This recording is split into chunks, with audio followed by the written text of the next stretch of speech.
రూపాయలండి. రేటు బాగా పడిపోయిందండి. కిలో 150 అంటండి, అరకిలో 80 రూపాయలు. సాంబారు ఉల్లిపాయలు వచ్చి 1.5 కిలో 100 అంటున్నారండి.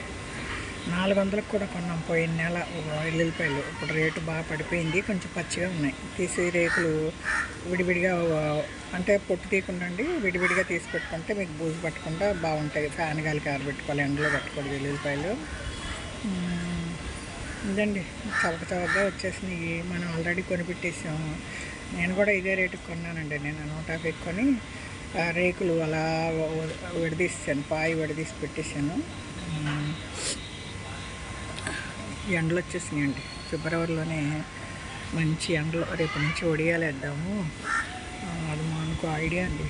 ఎండను చూసి మన ఊరికే పోనివ్వకూడదు. ఇంట్లో బీరువాలో బట్టలు ఎండలో పెట్టుకోవడం, ఏమన్నా వడియాలు ఆరబోసుకోవడం, ఇంట్లో పప్పులు ఉప్పులు ఎండలో వేసుకుని నిల్వ చేసుకుంటే బాగుంటాయండి.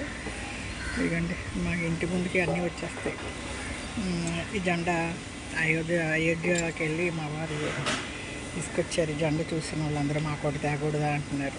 మా వారు వచ్చే వాళ్ళకి వెళ్ళే వాళ్ళకి తెలిసేలాగా రోడ్లో కట్టారు. అయోధ్య జెండా అండి. రామాలయానికి వెళ్ళి తీసుకొచ్చారు. నేను కిందకి వెళ్ళి బకెట్ వేసేసి ఏం కావాలో కొనేస్తూ ఉంటాను.